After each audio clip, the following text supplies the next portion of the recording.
The stars twinkled silently in the vast darkness of space as Captain Hansik Park paced across the bridge of the ISS Vigilant. His footsteps echoed against the metal floor while the crew worked at their stations, monitoring the endless void beyond Earth's atmosphere. It was supposed to be another routine deep space patrol, but everything changed when they detected something extraordinary. "Captain, we're picking up an unusual energy reading," reported Officer Lee from her monitoring station. Her fingers flew across the holographic display as she analyzed the incoming data. "It's massive, sir. Unlike anything we've ever seen before." Hansik moved swiftly to her station, his experienced eyes scanning the readings.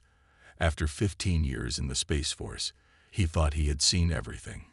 He was wrong. The energy signature was off the charts, dwarfing anything humanity had ever recorded. "Location?" he asked, his voice steady despite the growing tension in his chest. "Just beyond Neptune's orbit, sir. And it's moving fast. Really fast." The bridge crew fell silent as they processed this information. Humanity had long wondered if they were alone in the universe.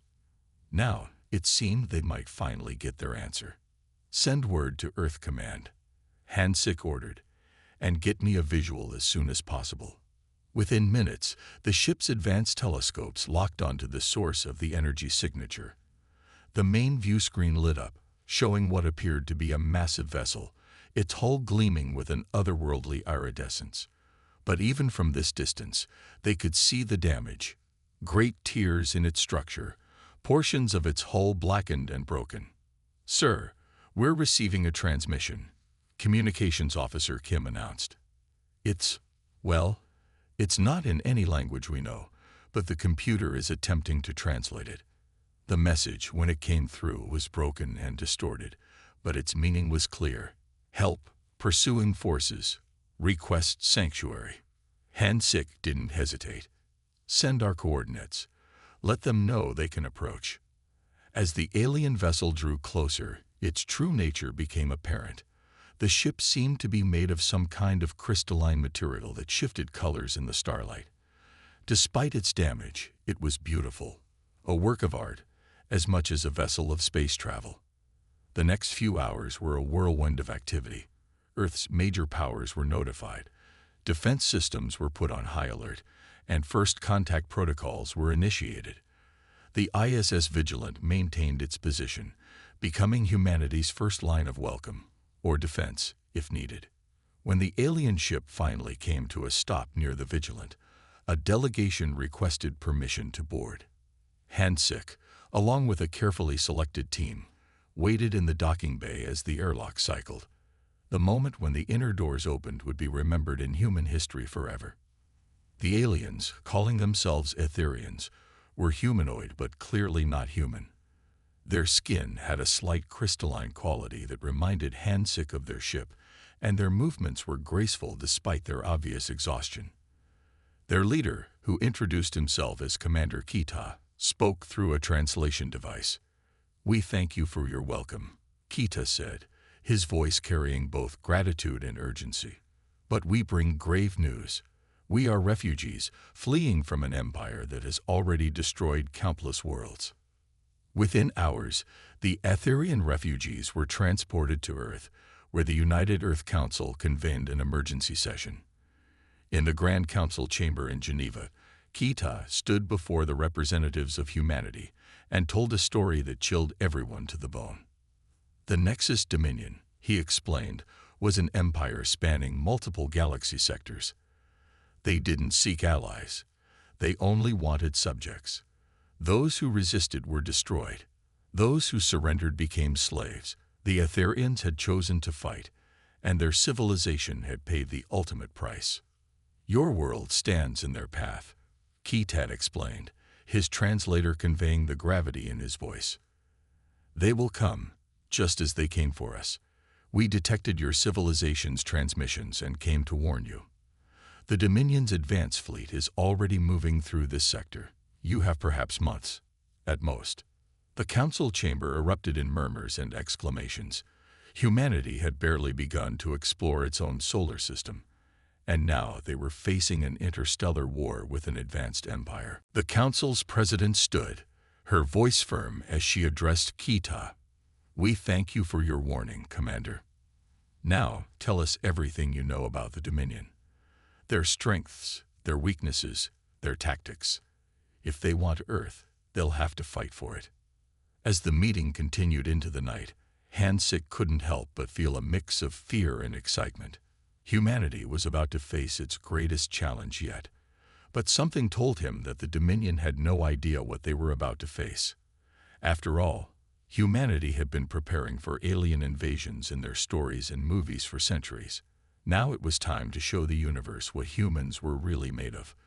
The testing range at Area 51 echoed with the thunderous sound of gunfire as J1 Lee watched the experimental rounds impact the salvaged Dominion shield barrier. The shield, recovered from data provided by their Aetherian allies, glowed with a soft blue light until the bullets hit it. Then, to everyone's amazement, they passed right through. Again, J1 ordered, her voice tight with excitement. Full burst this time. The testing team opened fire with everything they had, from standard rifle rounds to specialized tungsten penetrators. Each projectile passed through the shield, as if it wasn't even there, embedding themselves in the steel target behind it. Su Min, the Aetherian chief scientist, stood next to J1, his crystalline features showing what she had learned to recognize as shock. His sensor array hummed as it analyzed the results. "Impossible," he muttered, adjusting his instruments. "By every known principle of shield technology, this shouldn't be happening. Your weapons are primitive. No offense intended." J1 smiled. "None taken. But sometimes primitive works best. We've been killing each other for thousands of years. We've gotten pretty good at it." She walked over to the testing range, picking up one of the spent shell casings. It was still warm. The thing about humanity is, we never stop improving our weapons. Each war, each conflict, taught us something new. While other species were developing energy weapons, we were perfecting the art of throwing very small pieces of metal very fast. Do Hyun Kim, who had been quietly observing from the sidelines, stepped forward. The military strategist had served in conflicts across Earth before being assigned to the Alien Defense Project. "Look at the data again," he suggested. "But this time, don't focus on what you expect to see. Focus on what's actually happening." Su Min adjusted his sensors once more. His eyes widened. "The vibration pattern. Your projectiles. They oscillate at frequencies our shields aren't designed to detect.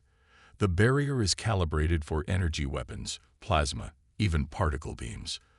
But these simple pieces of metal, they're practically invisible to our defensive systems."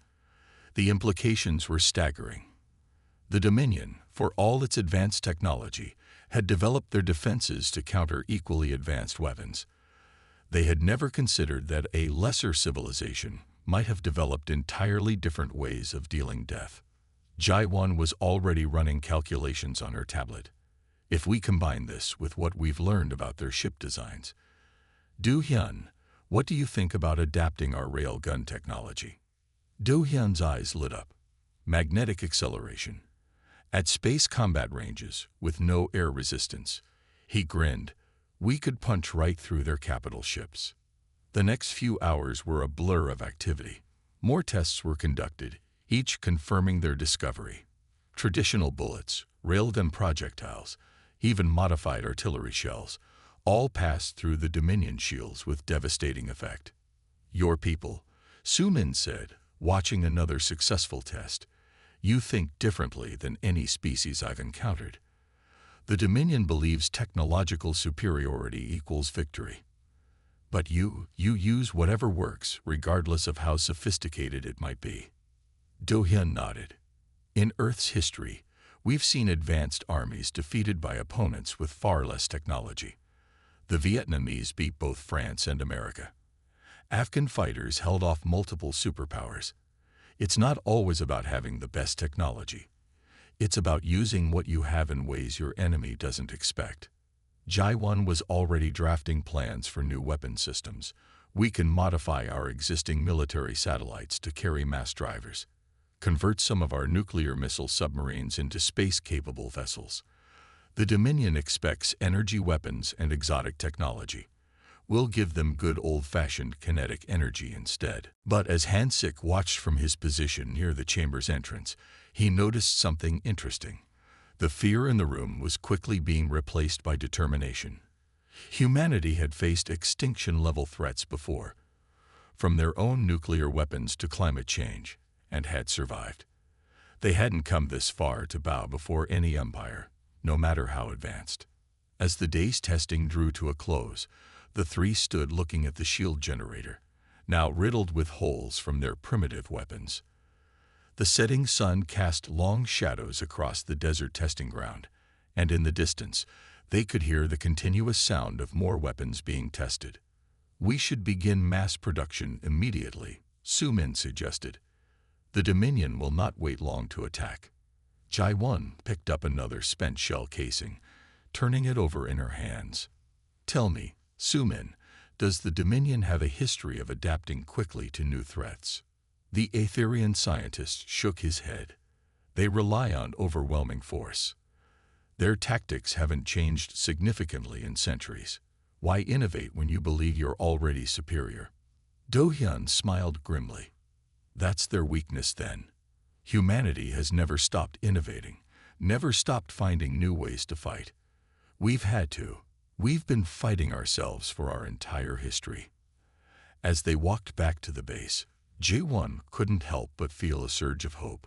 The Dominion might have superior technology, but humanity had something perhaps more valuable: endless creativity in the art of warfare, born from millennia of conflict. Sometimes, she mused, the old ways really are the best ways. We just need to make them work in space. The setting sun glinted off the destroyed shield generator, a testament to humanity's unexpected advantage in the coming war. The Dominion thought they were coming to conquer a primitive species. Instead, they were about to learn a lesson that many Earth armies had learned the hard way. Technology alone doesn't win wars. Sometimes, the simplest solutions are the most effective. The underground bunker beneath Mount Cheyenne buzzed with activity as General Ta Yang Choi surveyed the massive holographic display showing Earth's defensive preparations. Red dots marked newly established defense stations, while blue lines traced the paths of patrol fleets. In just 3 months, humanity had achieved what would normally take decades. Hai-Jin-Oh worked at her station nearby, her fingers dancing across multiple screens as she fine-tuned the latest hybrid technology. Dark circles under her eyes betrayed countless sleepless nights, but her focus never wavered. She had just finished integrating Aetherian crystal matrices into Earth's satellite network, multiplying their power and range tenfold. "General," Hai-Jin called out, "the new defense grid is ready for testing." Tai Yang walked over to her station, watching as she brought up detailed schematics. What had once been simple communications satellites now bristled with both human and alien technology. Traditional kinetic weapons sat alongside crystalline energy amplifiers, while modified radar systems merged with Aetherian sensor arrays. "Show me," he ordered, his voice carrying the weight of humanity's future. Hai-Jin activated the test sequence. On the main display, they watched as a decommissioned satellite, playing the role of an enemy vessel, approached Earth's orbit. The new defense grid activated instantly. First, human-made radar picked up the target. Then, Aetherian sensors analyzed its shield frequencies. Finally, a combination of railguns and energy weapons opened fire. The target satellite didn't stand a chance. "Beautiful," Tai Yang muttered. "How many of these systems can we deploy?" "With the Aetherians helping in production, we can cover every major approach to Earth within 2 weeks," Hai-Jin replied, pulling up the production schedules. "But that's just the beginning." She switched to another display, showing the modifications being made to Earth's naval vessels. Submarines were being retrofitted with space-capable engines, their torpedo tubes converted to launch specialized space-to-space missiles. Aircraft carriers were being transformed into orbital platforms, their flight decks modified to handle both atmospheric and space fighters. The Aetherians thought our nuclear submarines were primitive, Hai-Jin said with a slight smile, until we showed them how effectively we could hide them. Now imagine those same stealth capabilities in space. Around them, the command center continued its constant activity. Military personnel from every nation worked alongside Aetherian refugees, sharing knowledge and experience. The old rivalries of Earth had been set aside in the face of a common enemy. Report from the lunar base, sir, an officer called out. First batch of hybrid fighters is ready for testing. The lunar base had been constructed in record time, using a combination of human ingenuity and Aetherian construction techniques. It now served as humanity's primary shipyard, hidden from prying eyes on the dark side of the moon. Tai Yang nodded. Have them begin combat trials immediately, and get me a direct link to the World Defense Council. They need to see our progress.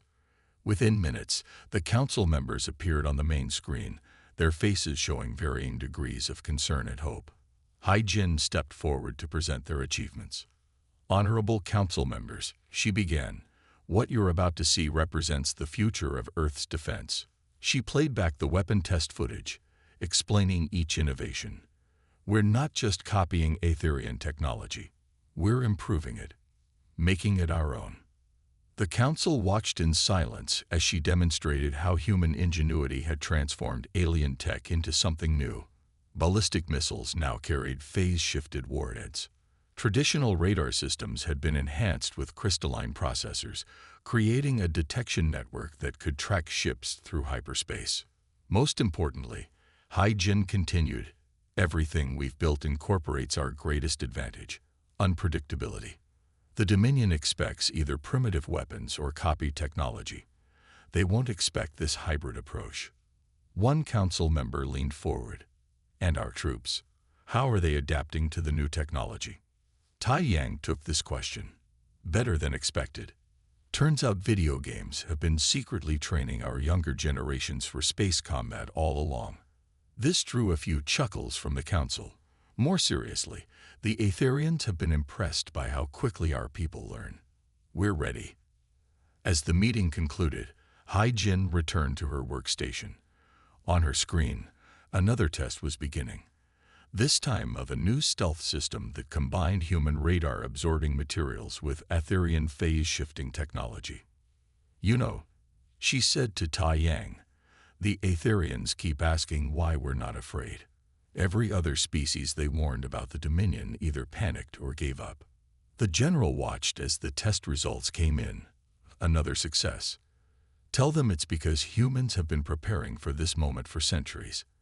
Every alien invasion movie, every science fiction story, they were all practice runs in our minds. Now it's time for the real thing. The bunker's activities continued around them, a testament to humanity's determination. They had 3 months until the predicted arrival of the Dominion's fleet. 3 months to transform centuries of warfare experience into humanity's first line of space defense. And as Hai-Jin looked at her latest hybrid creation, she knew they would be ready. The Dominion might have conquered 12 sectors of the galaxy, but they had never faced anything like humanity before. They were about to learn that sometimes the best technology isn't the most advanced.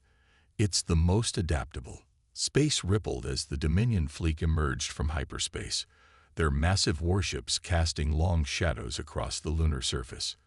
Commander Minho Kang stood on the bridge of the EDS Defiant, watching as hundreds of enemy vessels took formation. Their sleek metallic hulls gleamed in the sunlight, a display of technological superiority meant to intimidate. All ships maintain radio silence. Minho ordered through the quantum communication network humanity had reverse-engineered from Aetherian tech. Stealth systems engaged. Let them think they've caught us unprepared. The Earth Defense Fleet waited in the shadow of Mars, hidden by their hybrid cloaking technology. Converted nuclear submarines, now space-worthy, drifted silently among the asteroids. Modified aircraft carriers, transformed into space platforms, concealed themselves in high orbit, their fighters ready to launch. The Dominion's command ship broadcast its message across all frequencies. Primitive species of Earth, your planet now belongs to the Nexus Dominion. Surrender immediately and submit to our rule, or face annihilation. Minho allowed himself a small smile. Status report, he whispered. Enemy shields are operating at full power, his tactical officer reported. They're deploying in standard Dominion attack formation, just as the Aetherians predicted. They're not even scanning for cloaked vessels. Perfect. Minho keyed his command channel. All ships, execute Operation Thunderbolt. The space around the Dominion fleet erupted in chaos. Hidden missile platforms activated, launching salvos of kinetic penetrators. The primitive projectiles, enhanced with Aetherian phase-shifting technology, passed straight through the enemy's energy shields. First blood is ours, Minho announced as several Dominion ships erupted in flames. All ships, emerge and engage. Show them how Earth fights. The Earth Defense Fleet decloaked, appearing seemingly out of nowhere. Converted submarines launched their modified torpedoes, now equipped with both conventional and energy-based warheads. Space fighters poured from the carrier platforms, their hybrid engines leaving trails of blue fire against the black of space. The Dominion fleet, caught completely off guard, struggled to respond. Their formations, designed to counter energy weapons and standard space combat tactics, fell apart under Earth's unconventional assault. Sir, they're trying to regroup, the tactical officer reported. Their command ship is ordering them into defensive positions. Too late for that, Minho replied. Launch our boarding parties. Special Forces teams, trained in zero-gravity combat and equipped with hybrid armor, launched from Earth's ships. While the Dominion focused on the main assault, these teams attached themselves to enemy vessels, cutting through hulls with plasma torches before the enemy even realized they were there.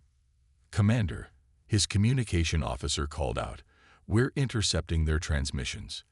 They're panicking. Sir. Minho watched as another Dominion warship went dark, its systems compromised by human hackers using modified Aetherian computer interfaces. The enemy had expected to face energy weapons and shield battles. Instead, they were dealing with computer viruses, kinetic weapons, and soldiers who had trained their entire lives for this moment.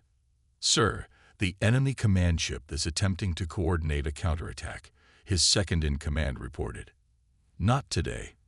Minho opened a channel to the stealth squadron. Execute Phase 2. Hidden ships suddenly appeared in the midst of the Dominion formation. These vessels, combining Earth's most advanced stealth technology with Aetherian systems, had been waiting there the entire time.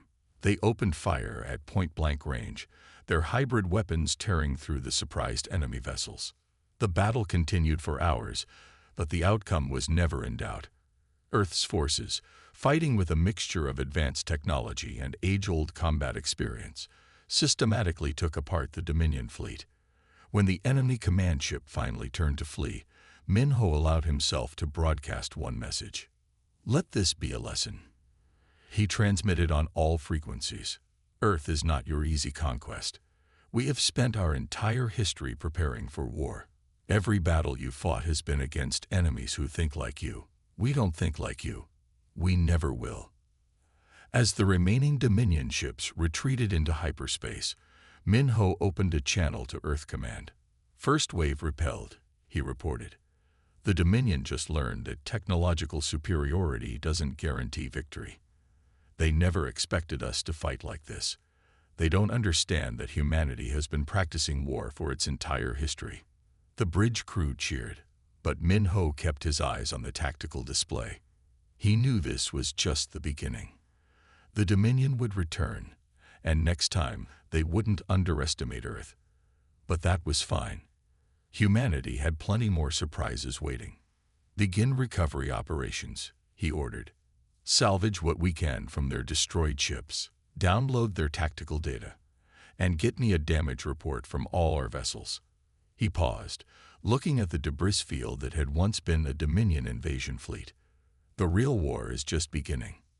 The stars twinkled silently as Earth's ships moved through the battlefield, collecting their wounded and salvaging enemy technology. Humanity had won its first major space battle, but more importantly, they had shown the galaxy something new. A species that combined advanced technology with primitive warfare, creating something the Dominion had never seen before. And as Minho watched his fleet regroup, he knew one thing for certain. The Dominion would never look at primitive species the same way again. The grand meeting hall on Crystalia Prime sparkled with reflected starlight as Yu Jin Song stepped onto the speaking platform. Representatives from 12 different species filled the chamber, their eyes, some glowing, some multifaceted, some barely visible, all fixed on the human diplomat. The news of Earth's victory over the Dominion fleet had brought them here, drawn by hope they hadn't dared feel in generations. Yu Jin took a moment to study the gathering. The crystalline beings of this world sat in their geometric formations, their bodies refracting light in complex patterns. Beside them, the gaseous forms of the nebulon swirled in their containment fields. Various other species, some humanoid, others completely alien, filled the remaining spaces. "I come from Earth," she began, her words translated by the advanced system Earth had developed using Aetherian technology. A world that, until recently, the Dominion considered too primitive to be a threat. 3 days ago, we proved them wrong. Holographic displays activated around her, showing footage from the battle. The assembled delegates watched as Earth's hybrid ships tore through the Dominion's formations, as human boarding parties breached their hulls, as primitive weapons bypassed their advanced shields. "But we didn't come here to boast," Yu Jin continued, her voice carrying across the chamber. "We came because we understand something the Dominion doesn't: the strength of unity." Ambassador Jinwu of the crystalline worlds rose, his crystalline form catching the light. "You speak of unity, yet your own world was divided until recently. How can you lead an alliance when you barely know unity yourselves?" Yu Jin smiled. "Precisely because we were divided. We know the cost of fighting each other. We know the value of coming together. Our divisions taught us that our differences can be our greatest strength, when we choose to complement each other rather than combat each other." She gestured to the battle footage still playing. "Look at our ships. We combined human ingenuity with Aetherian technology. We turned our submarines, vessels designed to hide underwater, into space-worthy craft. We adapted our aircraft carriers into orbital platforms. We took what each culture knew best and made it better through combination." The chamber fell silent as the implications sank in. The Dominion had always forced conquered species to adopt their ways, their technology, their beliefs. Here was something different, a proposal to unite while maintaining what made each species unique. A Nebulan representative spoke next, their translated voice whistling through the chamber. "The Dominion's fleet that attacked Earth was larger than the one that conquered our world. How did you overcome such odds?" "By fighting differently," Yu Jin explained. "The Dominion expects everyone to fight like them, with energy weapons, with standard tactics, with predictable strategies. We refuse to play their game. We fought like humans, using everything from computer viruses to kinetic weapons to guerrilla tactics." She paused, looking around the chamber. "Imagine what we could do together. Each species here has its own way of fighting, its own technologies, its own strategies. Combined, we could create something the Dominion has never faced before." Jinwu floated forward, his crystalline form pulsing with internal light. "You've shown us that the size of the Empire doesn't matter," he declared. "It's the size of the fight in the resistance that counts. The crystalline worlds stand with Earth." One by one, other representatives stood or signaled their agreement. The Nebulans pledged their matter-phasing technology. The silicon-based Geodians offered their expertise in planetary defense systems. Each species brought something unique to the alliance. As the pledges continued, Yu Jin activated another hologram, this one showing Earth's plans for an integrated defense network. "This is just the beginning," she said. "Together, we can turn every weakness into a strength, every defeat into a lesson, every individual trait into a shared advantage. The chamber erupted in discussions as species that had long hidden from the Dominion began to see a new possibility. Yu Jin watched as ancient rivals began talking about cooperation, as formerly defeated peoples started sharing their experiences fighting the Dominion. Jin Wu approached her privately as the session wound down. "You know they will come back stronger," he said. "The Dominion doesn't take defeat well." "We're counting on it," Yu Jin replied. "Every time they attack, they'll face something new. Human history is full of empires that fell because they couldn't adapt to new ways of fighting. The Dominion's strength is their technology. Their weakness is their rigid thinking." She looked out at the gathered species, now actively planning and sharing ideas. "Look at them," she said. "For the first time, they're not just thinking about survival, they're thinking about victory." As the meeting concluded, Yu Jin prepared to return to Earth with the treaties of alliance. The resistance that had begun with one primitive planet standing against an empire was growing into something unprecedented. A union of species fighting not just for survival, but for the right to remain unique and free. The stars seemed brighter as her ship departed Crystallia Prime, carrying the hopes of a dozen species. The Dominion had created an empire through force and conformity. Earth was building an alliance through respect and diversity, and in that difference lay the seeds of victory. The war room deep beneath the lunar surface hummed with activity as Admiral Sang-hoon walked between the holographic displays. Each projection showed different aspects of the coming battle: fleet movements, supply lines, defensive positions. But the most important display showed the combined alien fleet practicing their new formations. "Look at how the Nebulan ships are adapting to the Roman Testudo formation," Sang-hoon said to Yuri, his alien counterpart, whose crystalline form shifted colors as she analyzed the data. "Their natural ability to disperse and reform makes them perfect for this tactic." Yuri's form pulsed with agreement. "It's fascinating how your ancient ground combat tactics translate to space warfare. The Dominion has never encountered anything like this." They watched as the fleet executed another maneuver, this one based on ancient Greek phalanx tactics. The heavier ships formed a solid wall, while faster vessels darted through gaps in the formation, like cavalry through infantry lines.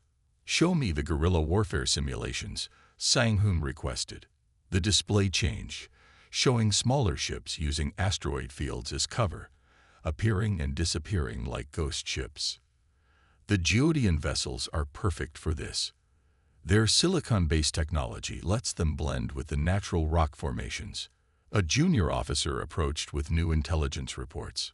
"Sir, our deep space sensors have detected Dominion fleet movements. They're gathering for a major offensive." Sang-hoon nodded, unsurprised. "They're doing exactly what we expected. The Dominion always responds to defeat with overwhelming force. They're predictable, and that's their weakness." He pulled up another tactical display, this one showing the vast expanse of space where the battle would take place.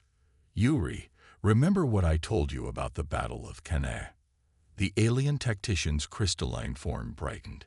"Hannibal's double envelopment strategy. You think it will work in space?" With modifications, Sang-hoon manipulated the hologram, showing how their forces would be positioned. "The Dominion expects us to meet their fleet head-on. Instead, we'll let them push into an apparent weakness in our center." Yuri caught on quickly, while our faster ships sweep around their flanks, trapping them in a three-dimensional pocket. "Brilliant, but the Dominion ships are powerful. Our center would take heavy casualties. That's where your people's phase-shifting technology comes in," Sang-hoon explained. "The ships in our center won't actually be there. They'll be holograms created by the crystalline world's light manipulation abilities. When the Dominion commits to the attack, their momentum will carry them right into our trap," Yuri finished. "Like so many of your Earth battles, victory comes not from superior force, but from superior tactics." Around them, the war room continued its preparations. Alien officers worked alongside humans, each bringing their unique perspectives and abilities to the planning. On one screen, Nebulan ships practiced dissolving their form to slip through enemy formations. On another, human-designed computer viruses were being integrated with alien quantum computing systems. The Dominion thinks they know warfare because they've conquered so many worlds, Sang-Hoon said, watching the preparations. But they've never faced an enemy that spent its entire history fighting itself. Every major battle in human history has taught us something different. He brought up images from Earth's military history, Alexander's cavalry tactics, Napoleon's artillery deployments, modern special forces operations. We've learned from every victory and every defeat. Now we're combining thousands of years of combat experience with technologies the Dominion has never imagined. Yuri studied the battle plans with her multifaceted senses. They fight like machines, she observed, following the same patterns they've used for centuries. But we fight like humans, Sang-Hoon replied. Adapting, evolving, using whatever works. That's why we'll win. The Admiral moved to the central command platform, addressing the gathered officers, human and alien alike. The Dominion believes that superior technology guarantees victory. They'd forgotten that every great empire in history fell not to superior weapons, but to superior strategy. He activated the main tactical display, showing their complete battle plan. We will not fight their way. We will not meet them ship to ship, energy weapon to energy weapon. We will fight like humans have always fought, with cunning, with adaptation, and with the understanding that victory often goes not to the strongest, but to the most innovative.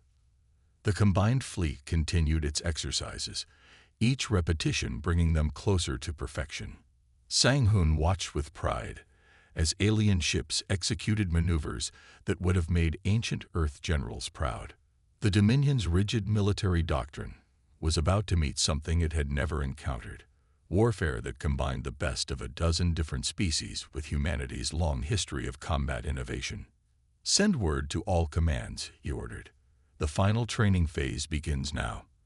When the Dominion comes, we'll show them that true strength lies not in the power of their weapons, but in the creativity of their use.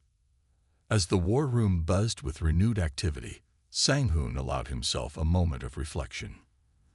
The Dominion had conquered 12 sectors of space through brute force and technological superiority, but they were about to face an alliance that fought with the cunning of humanity and the combined strengths of a dozen alien races. The grand strategy was set. Now it was time to prove that even the mightiest empire could fall to superior tactics. The Dominion's capital world, Nexus Prime, loomed before them, its orbital defense grid glittering like a web of deadly light. Fleet Admiral Yun-Su Park stood on the bridge of the flagship Earth Ascended, watching as the combined fleet of the Resistance emerged from hyperspace at precise coordinates. All ships report ready, his tactical officer announced. Strike teams are in position. Yun-Su nodded, his eyes fixed on the massive planetary defense system that had protected the Dominion's seat of power for centuries. No fleet had ever breached it. No attack had ever succeeded. Until today. Signal Hejun's squadron, he ordered. Operation Freedom begins now. Deep in the flagship's launch bay, ace pilot Hejun climbed into his hybrid fighter. The craft was a marvel of combined technology. Human engineering merged with alien innovations. Its sleek hull contained both conventional engines and crystalline power cores, while its weapons systems combined projectile launchers with energy weapons. Phoenix Squadron, launch sequence initiated, Hejun announced to his pilots, a mix of humans and aliens who had trained together for this moment. Remember your training. We're about to make history. The fighters streamed out of launch bays across the fleet. Hejun led his squadron toward what appeared to be a solid wall of defensive satellites and energy barriers. But they had something the Dominion didn't expect: the combined knowledge of every species they had ever conquered. Execute Pattern Delta, Hejun commanded. His fighters split into smaller groups, each approaching the defense grid at different angles. The Dominion's automated systems tracked them, energy weapons charging. But when they fired, the fighters weren't there. The Nebulan phase-shifting technology, combined with human stealth systems, made them virtually invisible. They slipped through gaps in the defense grid that only the crystalline world's sensors could detect. Above them, the main fleet engaged the Dominion's home guard. While the enemy focused on the obvious threat, Hejun's squadron penetrated deeper into their defenses. Each fighter carried a payload that combined Earth's most powerful explosives with alien energy amplifiers. Target the primary control nodes, Hejun ordered as they approached the massive orbital platforms that controlled the defense grid. Just like we practiced. The fighters struck simultaneously, their hybrid weapons overwhelming the Dominion's shields. Explosions rippled across the defense platforms, creating a cascade of failures throughout the system. Gaps appeared in the supposedly impenetrable barrier. Defense grid is destabilizing, Hejun reported to the fleet command. Main force, you have your opening. Strike now. Im-Su watched as the combined fleet surged forward. Ships from a dozen liberated worlds, fighting alongside Earth's vessels, poured through the gaps in the Dominion's defenses. The enemy responded with typical rigid tactics, trying to form up in their standard battle formations. But this wasn't a standard battle. The resistance fleet split into smaller groups, each using different tactics from humanity's long history of warfare. Some used ancient naval strategies adapted for space. Others employed modern guerrilla tactics.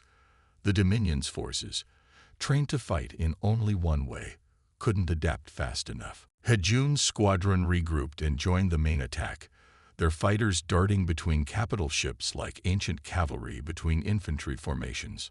On the ground, resistance forces teleported directly into the Dominion's command centers using technology the crystalline worlds had hidden for centuries. Their central command is in chaos, Im-Su's intelligence officer reported. They never expected an attack to penetrate this far. They have no contingency plans. Of course they don't, Im-Su replied. They never imagined their defenses could fail. Pride has always been the downfall of empires. The battle raged for hours, but the outcome was never in doubt. The combined fleet, fighting with the coordination of a dozen species and the tactical genius of humanity, systematically dismantled the Dominion's defenses. As the last resistance crumbled, Hejun led his squadron in a final attack on the Dominion's central command tower. His voice carried across all frequencies as he delivered the final strike. Today, we fight not just for Earth, but for every species that dares to dream of freedom. The explosion that followed could be seen from orbit, marking the end of an empire that had ruled through fear and force for centuries.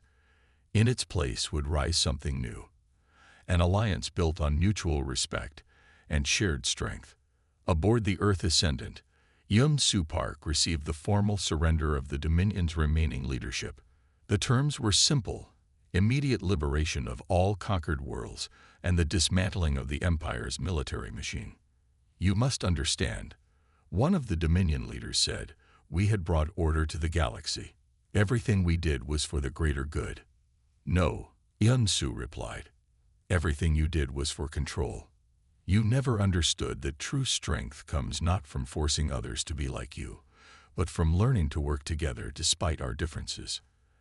As the news of victory spread across the galaxy, celebrations erupted on countless worlds. Species that had lived under Dominion rule for generations tasted freedom for the first time. And at the center of it all was Earth, the primitive world that had shown the galaxy a better way. Humanity had proven that true strength lies not in technological advancement alone, but in the indomitable spirit of those who fight for what they believe in. The age of the Dominion was over. The age of freedom had begun.